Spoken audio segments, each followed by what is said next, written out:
Happy New Year's, everyone. To celebrate this amazing holiday, I wanted to do one final video on this channel, a video that I've never done before, surprisingly. I'm going to talk about the worst movies that I saw this year. This isn't a crazy idea. I know tons of YouTubers who do worst movies of the year videos, but I never did it myself because I just never thought it was all that necessary. I don't watch a ton of bad movies each year, not enough to warrant a full list of them. Also, most years, the worst movies that I end up seeing are really unfortunate indies that I catch at film festivals, films that no one else has really seen. To shit on them in a video like this just feels wrong. But this year is an exception. This year I have 5 of the worst movies. These are genuinely the 5 worst movies I saw this year, and none of them are like small indies. These are all pretty big movies, and they're movies where talking about them in this way, I don't feel anything. I don't feel bad for them. They kind of saw this coming. Starting with Joker Folie à Deux. This is not one that I expected to be on here. I really thought this would fall somewhere in the middle of the list when it first came out, but with time, it really has just gotten worse in my mind. This was a tremendous waste of time, a severe misfire. I admire it just a little bit because it's trying to do something different. It is a bit of a middle finger to the studio. What I find so hilarious about this movie is that it pissed off its fan base, it pissed off people that didn't like the first one.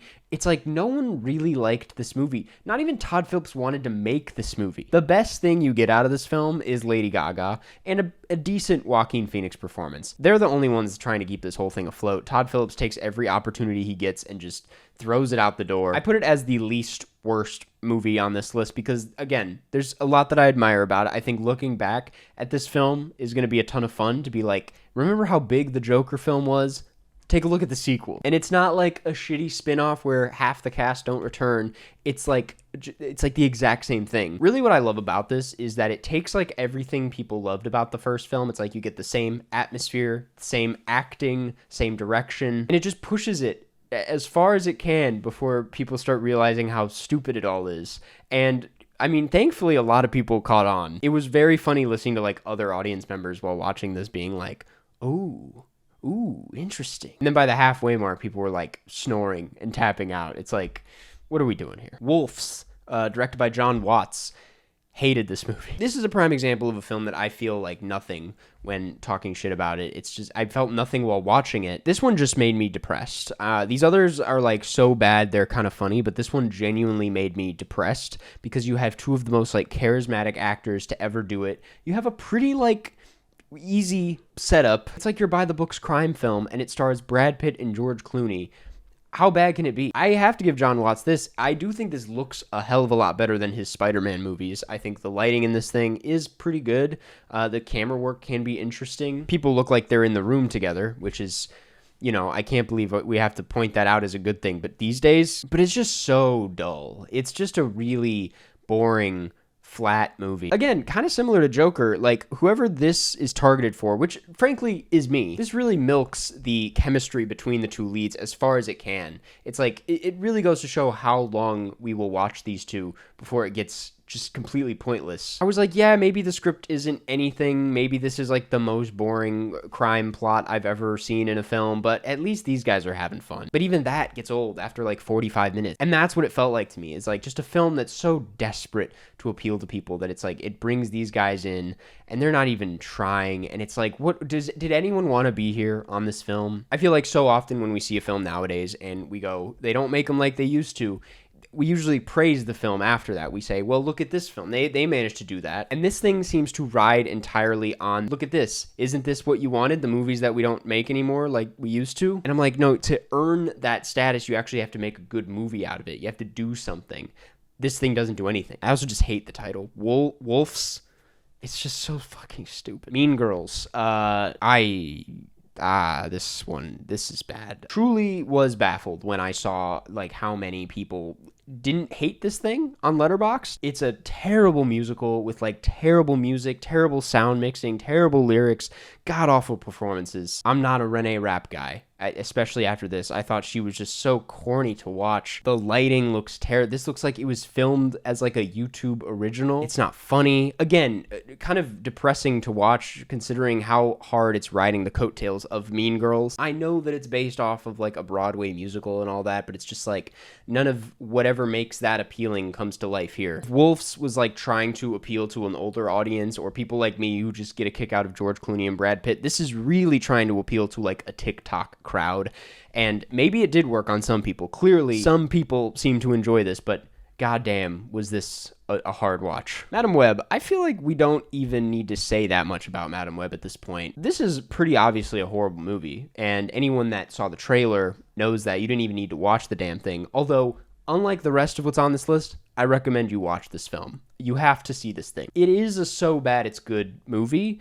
I saw a review that really summed it up. It was like, there's Oscar bait and then there's Razzie bait. It's like, they can't be serious with this thing. They just can't. Dialogue is painful. Half the lines sound like they were read in a closet offset. The editing is enough to kill most old people. Dakota Johnson. I love Dakota Johnson. Don't get me wrong. I think she can be really amazing, but whatever she's doing here is not working. It's actually a little bit impressive the way none of the pieces of this thing come together and work. Like, none of the actors seem like they work together. The script is barely a movie. Like, this doesn't even function as a story. I feel like people forget, like, halfway through this, that this is a superhero film. This is a comic book film. That is completely out the door. CGI is serviceable, but that doesn't say much. CGI these days just is you know, I really do feel bad shitting on him again because I heard he's really great in other things, but Tahar Rahim gotta be one of the worst performances I've seen in like the last 5 years. And I know it's just because most of his lines were ADR. It's like they don't even make an effort to cover it up. His mouth is not moving, but truly felt like something out of The Room. And that is saying a lot for a 2024 film. You would think people would be self-aware enough to like avoid these kinds of obvious technical issues, but Madam Web just gives up at a certain point. It's for these reasons that it's like, I do have a lot of fun with Madam Web. It is not actually the worst movie of the year. It makes me happy. Like, I like talking about Madam Web. I like thinking about Madam Web. It's a fun one. This final one, the actual worst movie of the year, pisses me off. RedOne. Directed by Jake Karsten. This is the latest Dwayne "The Rock" Johnson dumpster fire. It's about, you know, Santa Claus getting kidnapped. His codename is RedOne. They have to go save him. We put this on at Christmas, right? I had no plans to watch this, but my mom was like, I heard that this was fun. It looks really stupid, but maybe it'll be fun. And I was like, you know what? Fine, like let's just do it. We put it on, and usually when my family watches a bad movie, we can all kind of like talk through it and make fun of it, crack jokes. It's like, don't take it so seriously. This bombed so hard, it was just silence. My dad fell asleep like 10 minutes in. My mom, I look over, she's like scrunching her eyes at the screen. She like can't believe what she's watching. It's so bad, my sister's like, we should watch The Haunted Mansion instead. I'm like, what? We're not gonna...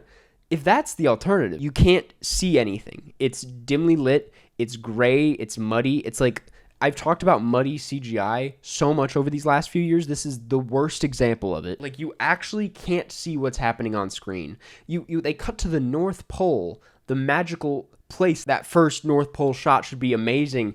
And it's just, it looks like a few specks of light in this dark, cloudy landscape. And that's the whole movie. It's like anytime they have the opportunity to do something bright and colorful, that kind of stupid poppy look that like these movies try to sell you on, that they say like, don't take it so seriously, you know, we're just having a little bit of fun. Well, why doesn't the movie look fun? The humor is terrible. It's like bro-y humor. It's like you get cornered at an office party by like the worst coworker in the world. I don't even know if you could call them jokes most of the time. It's like they're really riding this whole like, you know, Santa lifts weights. There's just zero personality to this thing. It's like The Rock doesn't even really play a character. He's just kind of being The Rock. Chris Evans is horrible. He's just as boring as his name sounds. Nick Kroll, who I usually kind of like, is just stupid. It's like, and it is a little bit of light in the film. It's like, it feels nice to have someone try something. It just falls on its face because the whole scene, the whole setup is just ridiculous. It's like the snowmen on the beach. And J.K. Simmons, I just feel bad for. It's like, how did he get roped into this?